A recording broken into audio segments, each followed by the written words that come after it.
o texto que ele recebeu no mesmo dia notícias de perdas inomináveis, inimagináveis. Ele perdera os bens e todos os filhos e filhas. Dá para a gente imaginar esta cena de uma verdadeira tragédia na vida deste homem, perdendo, os seus 10 filhos e todos os seus bens num só dia. É uma verdadeira tragédia inominável, porque uma calamidade se abateu sobre a vida deste homem, que perde todos os seus bens e que perde os seus 10 filhos. Imagine então um homem tendo que sepultar no mesmo dia 10 dos seus filhos, os seus 10 únicos filhos. É uma família numerosa, mas era essa família de Jó, 10 filhos, e naquele mesmo dia ele teve que sepultar, lamentar a morte dos seus 10 filhos. Mas não somente isso, diz o texto sagrado que todos os seus bens foram pilhados, foram destruídos, porque nações foram enviadas, como também povos, tribos, para invadir as suas terras e tomarem todos os seus bens, no caso aqui, gado, jumento, camelo. E aí nós podemos ver que a calamidade, a tragédia se abateu sobre Jó. Mas a grande questão que o texto tem a nos ensinar, e aí nós podemos extrair diversas lições acerca disso, é a respeito da reação de Jó a tudo isso. Sim, porque o texto se reveste de uma beleza toda especial quando a gente examina e extrai lições aqui, sobretudo da reação de Jó, este homem que sofreu essa tragédia, esse homem que sofreu essa verdadeira calamidade, de perder os seus bens, de perder os seus filhos, e reage de uma maneira sublime, de uma maneira espiritual, quando nós então queremos extrair desse texto essas lições sobre a reação de Jó diante da aflição. Isso porque nós estamos convencidos que todos nós também, todos os seres humanos, experimentamos também a dor, o sofrimento, a aflição e quem sabe a tragédia. Mas a grande questão que se coloca para nós é como reagiremos ou como reagimos diante da calamidade, como reagimos diante da dor, como reagimos diante de uma desagradável doença, dificuldade, aflição, tragédia. Daí é que eu creio que Jó tem muito a nos ensinar, e esse texto sagrado não está aqui por acaso, e esse detalhe, sobretudo aí do texto de Jó, da reação de Jó, porque esse texto tem muito a nos ensinar sobre a reação de Jó e como também deve ser a nossa reação diante da tragédia, da calamidade, da dor, do sofrimento e da aflição. Então mantenha sua Bíblia aberta e veja comigo a primeira lição que se encontra aqui, no verso de número 20, porque nós vamos nos concentrar aqui na reação de Jó, Então, o versículo 20 diz assim a palavra de Deus: Então Jó se levantou, rasgou o seu manto, rapou a cabeça e lançou-se em terra e adorou. A primeira questão que se sobressai desse texto é a atitude de Jó diante das tragédias que se abateram sobre a sua vida. Diz o texto que ele primeiro rasga o manto, raspa a cabeça em sinal de tristeza, luto, que era o costume dos judeus, das pessoas daquela época. Porém o texto não para aí, pois o texto nos diz que Jó, além de raspar a cabeça, além de rasgar o seu manto, diz o texto que ele lançou-se em terra e adora a Deus. Aí está uma primeira questão que o texto lança para nós, que é uma atitude profundamente reveladora da espiritualidade de Jó, da comunhão, da intimidade, do temor de Jó para com Deus. Porque diante da tragédia, diante da calamidade, diante do sofrimento, diante da aflição, esse homem sim se entristece, sim, esse homem se abate, sim, esse homem se enluta, mas ele não deixa de adorar ao Senhor. Eis aí, meus amados, o grande diferencial de Jó, um homem que adora a Deus mesmo diante do sofrimento, das perdas e tragédias da vida. Aqui reside, meus amados, a a grande lição de Jó para todos nós. Sim, porque adorar a Deus, mesmo a despeito das tragédias e aflições da vida. A Bíblia nos relata o profeta Abacuque com a mesma atitude, com a mesma reação, quando viu Israel totalmente desolada, totalmente destruída. E Abacuque, no capítulo 3, ele diz, que ainda que a figueira não floresça, ainda que não haja fruto na vide e o produto da oliveira minta, todavia, contudo, porém, eu me alegrarei no Senhor, eu louvarei ao Senhor, eu adorarei ao Senhor. Amém, amados? Portanto, aqui há um desafio para nós. Isto porque nós sabemos que hoje em dia há muitas pessoas que têm a tendência de adorar a Deus somente na prosperidade, somente nos momentos de bonança, somente nos momentos onde está tudo bem, onde há uma saúde perfeita, onde a família está bem ajustada, onde há uma gorda conta bancária, onde há uma situação financeira estável. Então muitas pessoas sentem-se à vontade para adorar a Deus somente neste momento. Mas quando vem a dor, quando vem a aflição, quando vem a doença, quando vem a dificuldade, quando vem o aperto financeiro, muitas dessas pessoas se afastam de Deus, se entristecem e muitas vezes até se desviam da presença do Senhor e da igreja do Senhor. Mas, querido, Jó nos ensina que mesmo sim diante da aflição, mesmo sim diante da tragédia, mesmo sim diante da dor, nós devemos adorar ao Senhor. Amém, amados? Assim é que alguém podia objetar e dizer, mas olha, a aflição de Jó não era tão grande. Sim, era grande, Ele perdeu os seus bens, todos os seus bens. Ele perdeu os seus 10 filhos, Graças a Deus não tive a experiência de perder filhos, Só de tê-los, graças a Deus por isso. Mas imagine a dor de um pai ao perder, não um, mas 10 filhos. 10 filhos sendo sepultados no mesmo dia. É uma aflição inominável, é uma tragédia, é uma verdadeira calamidade. Mas Jó, ele rasga o seu manto em sinal de tristeza, ele rapa ou raspa a sua cabeça em sinal de luto, ele lança-se em terra e se prostra em adoração. Ele adora a Deus, ele glorifica a Deus, ele exalta a Deus. Meus amados, se há um conselho bíblico é que nós devemos adorar a Deus. Adore ao Senhor, não murmure, não lamente, não reclame, tão somente adore ao Senhor. A atitude de adoração em meio à dor faz toda a diferença. É por isso que o salmista dizia, em todo tempo eu bendirei ao Senhor. Em todo tempo, não é só no tempo da bonança, não é só no tempo da abundância, não é só no tempo da prosperidade, mas em todo tempo eu e você devemos adorar ao Senhor. Você pode dizer amém por isso? Louvado seja o nome de Jesus. Há uma história muito bonita, acredito que muitos de vocês, muitos irmãos já ouviram, que é a história de um homem que tinha 2 filhas. Sua esposa morava nos Estados Unidos e ele recebeu uma passagem para passar as férias junto com a família, com a esposa e as 2 filhas, na Europa. E ele então, na época, era navio, então ele, no século XVIII, então ele resolveu, mas houve um contratempo, e ele então mandou a esposa e as 2 filhas no primeiro navio, e ele ficou resolvendo alguma situação nos Estados Unidos, para depois tomar um outro navio e ir ao encontro da sua esposa e das suas filhas já na Europa.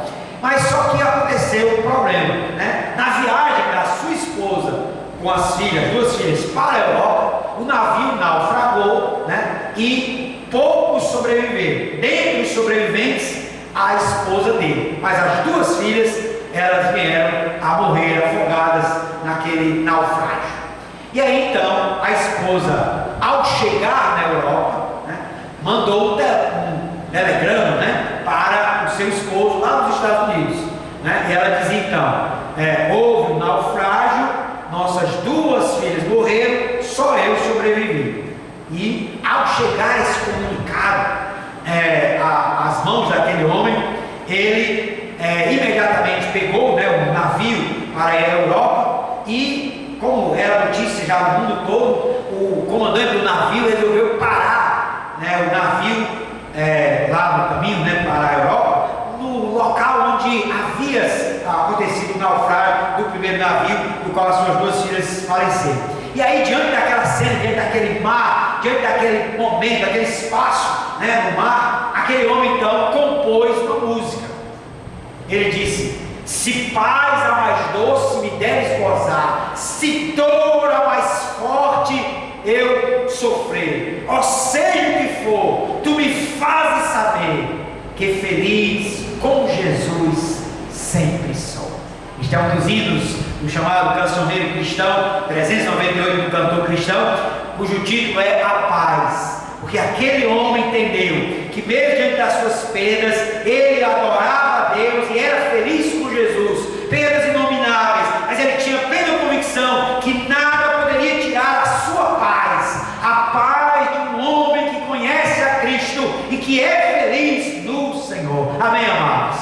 Daí nós podemos aprender com Jó que devemos adorar ao Senhor em todo o tempo, mesmo diante da luta, mesmo diante da tragédia. Eu sei que este é um desafio muito grande para todos nós, acostumados muitas vezes com essa teologia que muitas vezes prevalece por aí, a chamada teologia da prosperidade, onde servir a Deus implica para muitas pessoas em ser próspero, em ser bem sucedido, em que está tudo bem, em que todas as coisas vão realmente se ajustar e tal. Mas nós, cristãos, que queremos viver segundo a palavra, devemos entender que, a despeito dessa teologia da prosperidade que ensina isso, o crente, o cristão, adora e glorifica a Deus em todo o tempo, mesmo com a aflição, mesmo com a dificuldade, mesmo com a luta, mesmo com a dor, nós adoramos ao Senhor. Amém, amados?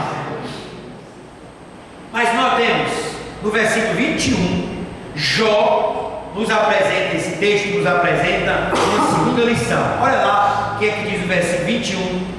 Estamos refletindo em Jó capítulo 1 e agora vamos para o versículo 21. Jó disse: nu saí do ventre de minha mãe e nu voltarei. Nu saí do ventre de minha mãe e nu voltarei. Qual é a segunda questão que Jó aqui nos ensina? E que Jó não somente adora, mas ele faz uma profunda reflexão sobre a vida e sobre os bens desta vida. Jó aqui mostra, né, que ele entende que a vida é uma vida passageira. E ele diz: nu saí do ventre de minha mãe e eu nu vou voltar. O Senhor deu, o Senhor tomou. Bendito seja o nome do Senhor.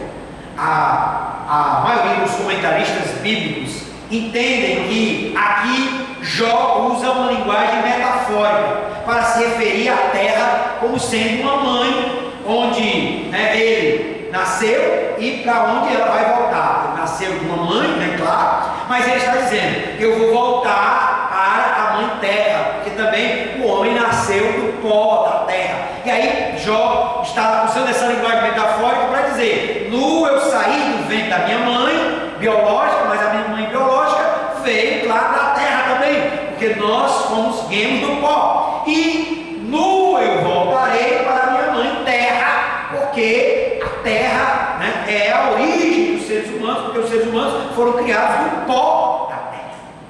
Mas com isso Jó está reconhecendo, em primeiro lugar, a brevidade da vida. A vida é breve, né? Jó está reconhecendo, sim, que em breve ele vai voltar para a terra, para o pó da terra. Mas não somente isso, ele está reconhecendo também que há uma temporalidade dos bens terrenos. Ele reconhece que veio nu e em breve vai voltar. Isso revela, meus amados, o desapego de Jó para com os seus bens. Ele está dizendo: olha, eu saí nu do ventre da minha mãe, mas eu vou voltar também para o ventre da terra nu, porque os bens que eu amealhei, que eu juntei aqui na face da terra, não vão me acompanhar para a eternidade, não vão me acompanhar para, né, o seio da terra, para o ventre da terra, e nem como para a eternidade. Isso revela o desapego de Jó, mas trata-se de um verdadeiro desafio para a mentalidade moderna que tenta nos vender a ideia de que não vamos passar. A questão da temporalidade dos bens, ela está muito clara em todas as escrituras, e Paulo nos adverte lá no capítulo 6 de 1 Timóteo, ele diz assim: porque nada trouxemos para este mundo, e manifesto é que nada podemos levar dele.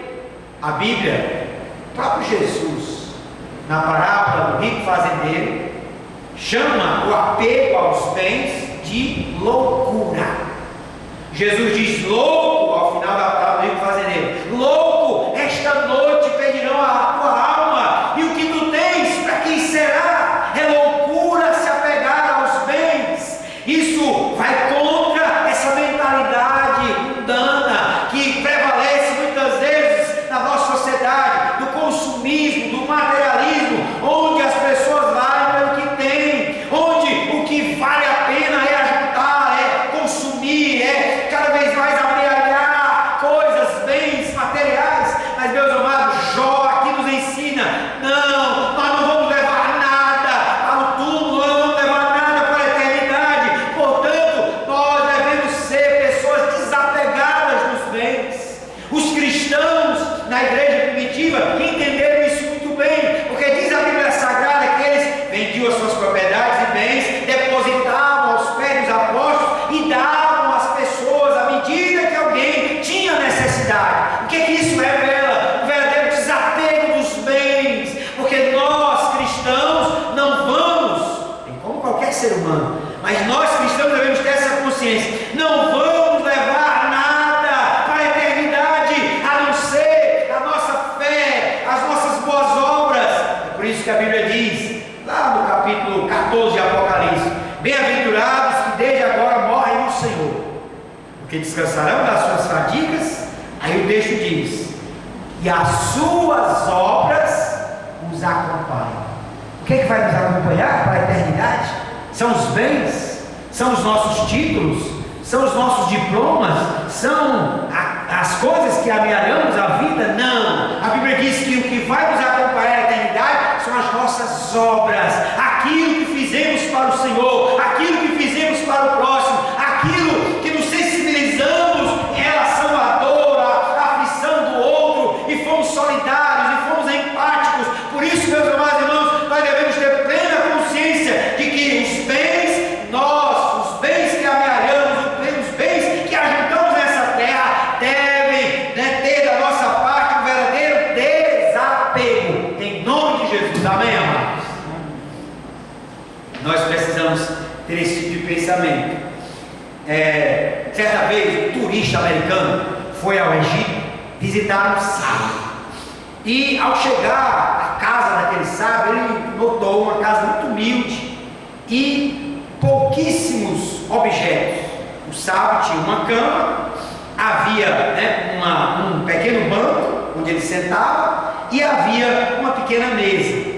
E aí aquele turista americano que foi ao Egito para ouvir aquele sábio, aprender daquele sábio, estranhou que aquele sábio estava ali naquela casa tão humilde, tão simples, e somente esses três objetos: uma cama, uma mesa e um pequeno banquinho onde ele sentava. E aí então ele perguntou àquele sábio, foi a primeira pergunta que ele fez ao olhar ao redor daquela pequena casa e ver aqueles simples objetos. E aí então a primeira pergunta que ele fez foi: onde estão os seus móveis?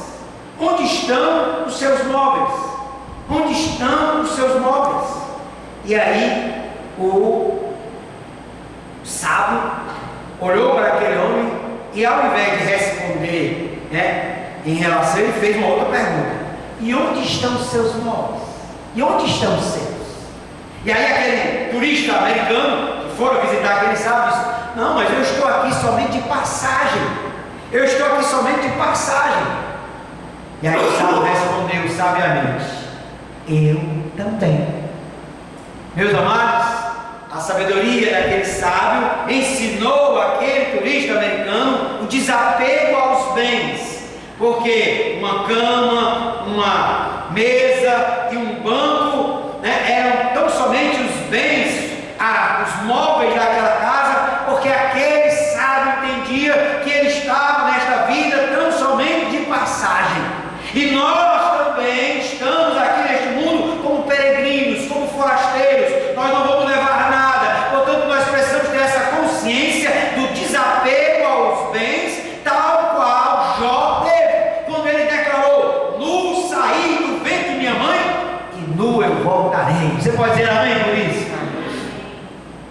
João Calvino, grande reformador, tem uma frase lapidar que fala acerca da questão dos bens e do dinheiro em relação ao cristão. Ele diz assim, abre aspas: é pela atitude do cristão em relação aos bens materiais que se julga da sua vida espiritual. O comportamento do homem para com o dinheiro é a expressão tangível de sua verdadeira fé. O comportamento do homem para com o dinheiro é a expressão tangível de sua verdadeira fé. Calvino nos ensina que quer entender a fé de um homem que se diz cristão, vê qual o comportamento dele em relação ao dinheiro. Se ele é apegado, se ele idolatra, se ele tem avareza, ou se ele é alguém desapegado, que vive essa liberdade em relação aos bens, porque sabe que não deve adorar a Mamon, as riquezas, mas ele adora o único Deus, o único Senhor, que é Jesus, o Salvador. Amém, amados?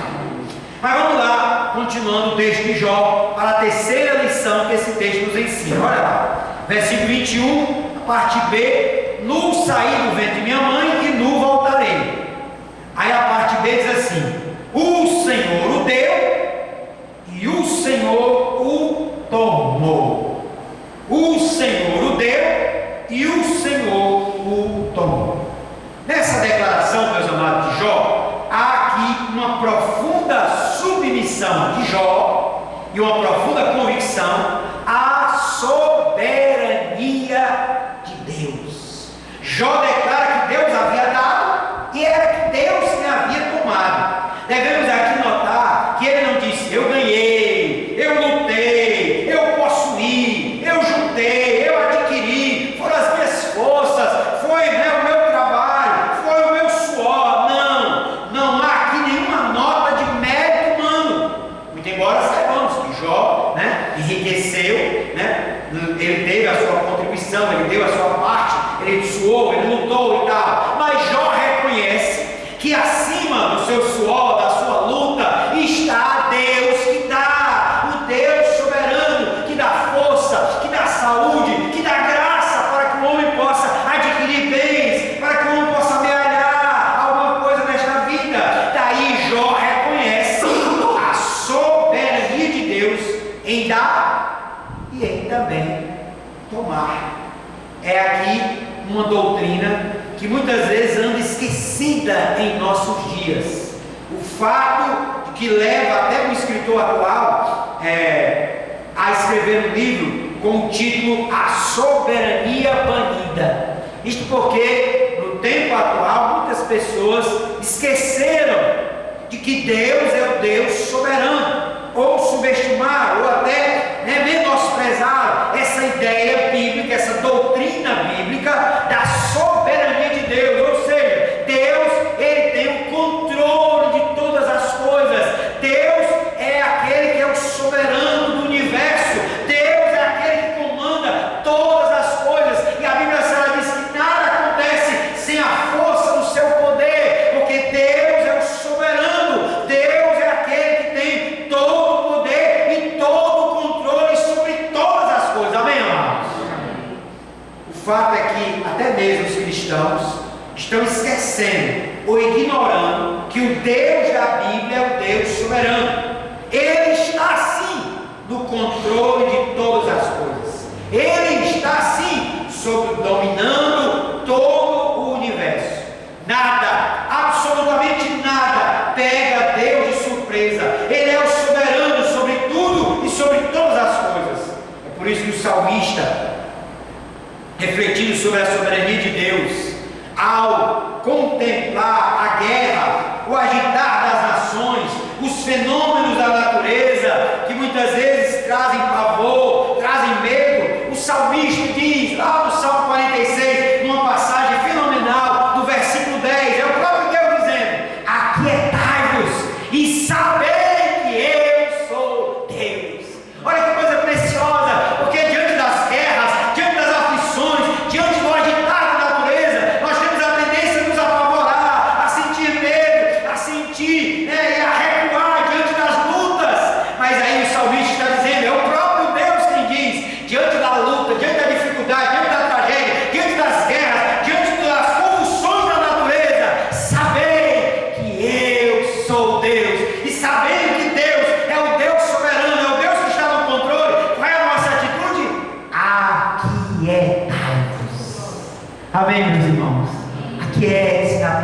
desse Deus.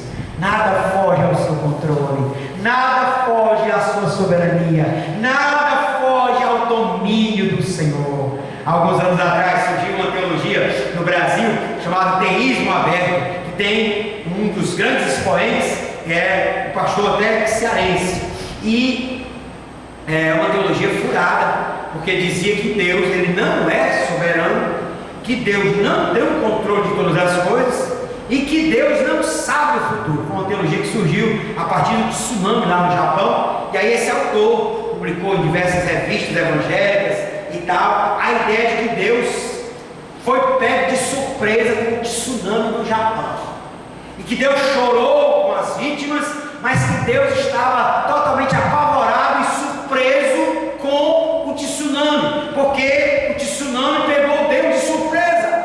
E aí a ideia dessa teologia é: Deus ele não tem a soberania, Deus ele deixou a história entregue nas mãos dos homens, Deus ele abdicou da sua soberania, e Deus não conhece o futuro. Deus se surpreende e, diante dos fenômenos da natureza, diante das ações dos homens, Deus é a grande surpresa, ou que se surpreende diante de todos os fenômenos na história humana. Mas é uma teologia furada, porque Deus, ele continua sendo Deus, ele continua sendo soberano, ele continua dominando todas as coisas, inclusive a minha vida e a sua vida. Portanto, meus amados, nós não podemos nos apavorar diante das perdas, das dificuldades, das aflições, porque Deus está no controle, Deus é soberano, Deus continua sendo Deus. E aí o texto sagrado nos diz: Jó, plenamente consciente da soberania de Deus: eu perdi, perdi filhos, eu perdi bens, mas foi o Senhor quem deu, mas foi o Senhor também quem tomou. Deus é soberano, Deus é poderoso, Deus é aquele que tem o controle. Foi Deus que me deu, foi Deus também quem tomou. Então Jó aqui revela para nós a plena consciência da doutrina da soberania de Deus. E é isso, meus amados, faz toda a diferença. O fato de sabermos que Deus, o nosso Deus, nós cantamos daqui a pouco, quão grande é Deus, quão grande é o Senhor, quão grande é Deus, porque de fato o Deus da Bíblia, o Deus revelado nas Escrituras, é o Deus que tem o controle nas suas mãos de todo o universo. Você pode dar glória a Deus por isso? Glória a Deus, porque Ele tem o controle sobre todas as coisas, inclusive sobre a minha vida, sobre a sua vida. Amém, igreja? Louvado seja o nome do Senhor. Tem aquela história, acredito que até já contei aqui, mas vou contar novamente. Se alguém não ouviu, vai ouvi-la agora pela primeira vez. Tem uma história que revela também essa ideia da soberania de Deus e como a gente pode desfrutar dessa convicção. Diz que uma senhora evangélica, crente, ligou uma certa vez para uma rádio cristã e na fala dela com o locutor, ela disse: olha, eu queria pedir oração aos irmãos, e eu queria pedir, se alguém, algum irmão for tocado por Deus, de me abençoar com uma cesta básica, com algum recurso, porque meu marido está desempregado, meus filhos são todos pequenos, e realmente a minha despensa está vazia, e eu estou passando uma situação muito difícil, mas eu rogo as orações dos irmãos, e se alguém sentir de Deus, se alguém for tocado pelo Senhor, que realmente possa me abençoar com uma cesta básica, com recurso e tal, porque eu estou passando grande necessidade.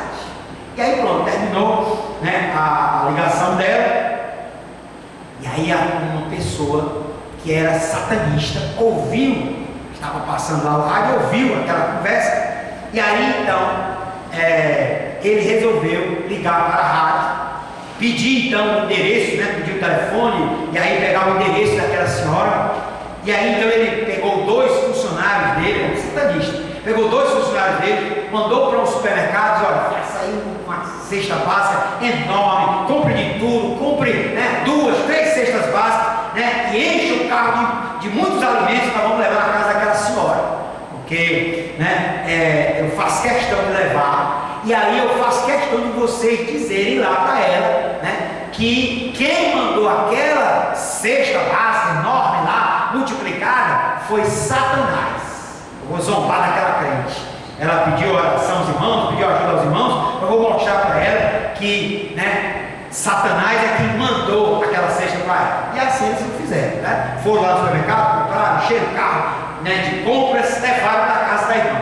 A irmã estava em oração, quando ouviu a campainha, ela estava em oração, adorando a Deus, clamando ao Senhor, pedindo a Deus, né, que enviasse e tal. E aí quando, né, a campainha toca, ela então interrompe a oração, vai lá receber os homens, né, e aqueles dois homens lá cheios de sacolas nas mãos, e ela diz: pode entrar, meu filho, pode entrar. Pois é, ela veio deixar aqui essa sacola de cesta básica para a senhora, entregar, né?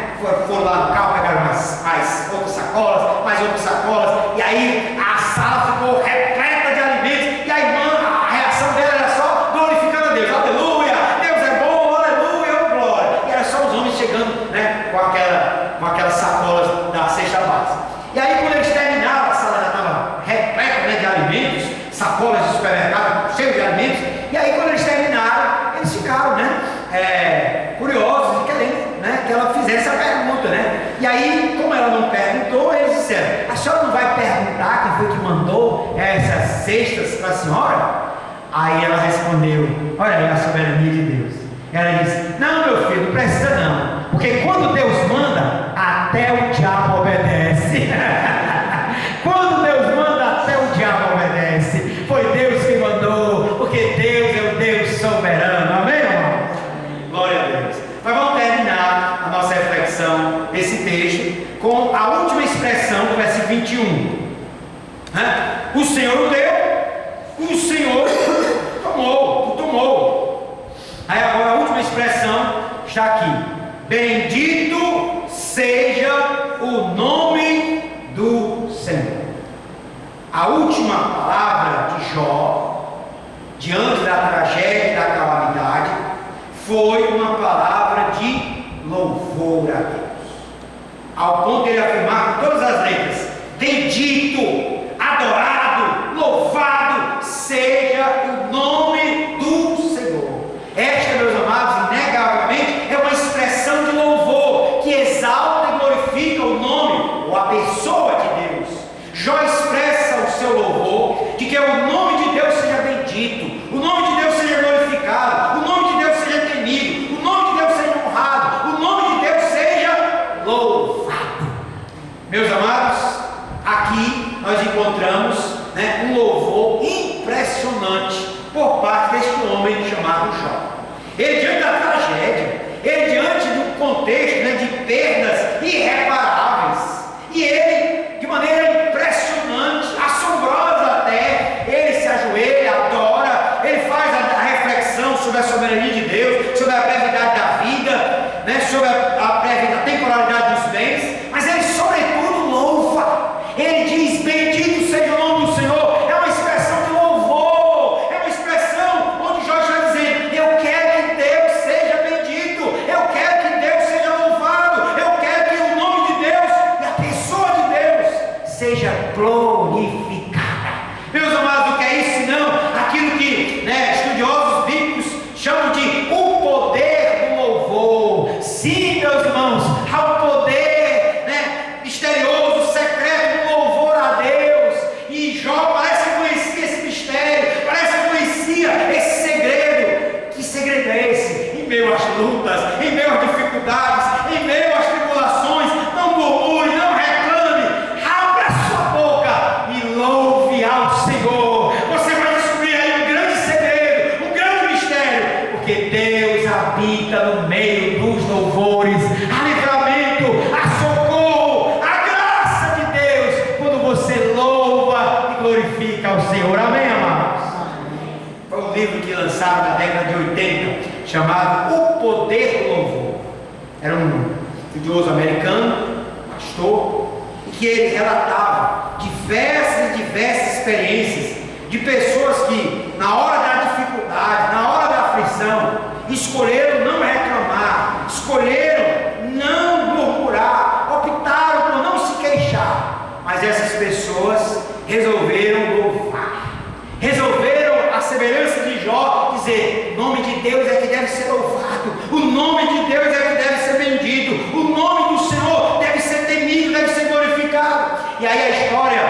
livro conta que essas pessoas receberam livramentos, receberam bênçãos, receberam graças, e a sua visão da tragédia, da calamidade, do sofrimento foi mudada, porque elas entenderam que Deus habita nos louvores e que Deus quer ser glorificado em todo o tempo. Amém, meus amados? Jó aqui nos ensina o poder do louvor. Significa que louvar e adorar a Deus em meio às lutas e dores tem o poder, olha aí o que eu estou dizendo, tem o poder de trazer a atmosfera do céu para nós, nos animando, nos fortalecendo e abrindo nossa visão para algo além da dor e da tristeza. Este é o segredo que Paulo e Silas também descobriram quando estavam na cadeia de Filipos. Diz o texto sagrado que eles foram presos porque estavam pregando o evangelho, foram encarcerados, estava lá o carcereiro, estava lá, outros presos, e Paulo e Silas lá presos e amarrados, porque as prisões daquela época a pessoa ficava amarrada, no cárcere, e Paulo e Silas naquele momento não murmuraram, não reclamaram. Diz o texto sagrado que eles não disseram: olha, mas é uma grande injustiça nós estamos aqui, olha, como é que Deus permite um negócio desse? Não, diz o texto sagrado que em meio à dor, em meio à dificuldade, eles tinham sido inclusive chicoteados, estavam ali amarrados, presos, mas Paulo e Silas olham um para o outro, e o que eles fazem? Eles não murmuram, eles não reclamam, eles não se queixam, mas eles louvam ao Senhor, eles anunciam a glória de Deus, eles adoram, eles glorificam, eles louvam ao Senhor. Os outros presos ouvem, o carcereiro ouve, mas diz a Bíblia Sagrada que houve um terremoto e as portas do cárcere se abriram e Paulo e Silas foram libertos para a glória de Deus. Assim o poder do louvor, louve, glorifique o nome do Senhor. Amém, amados?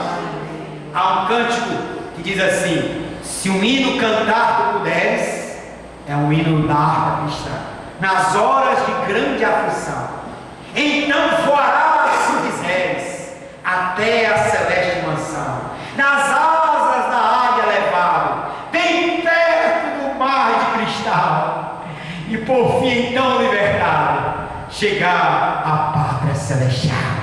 O que é que nós estamos dizendo, meus amados? Quando nós louvamos, Jó entendeu isso. Quando nós louvamos, nós trazemos a atmosfera do céu para a terra. Nós trazemos ânimo, fortaleza, sobretudo a presença do Eterno, a nos animar, nos fortalecer e fazer com que encaremos o sofrimento, a aflição e a dificuldade com outra visão.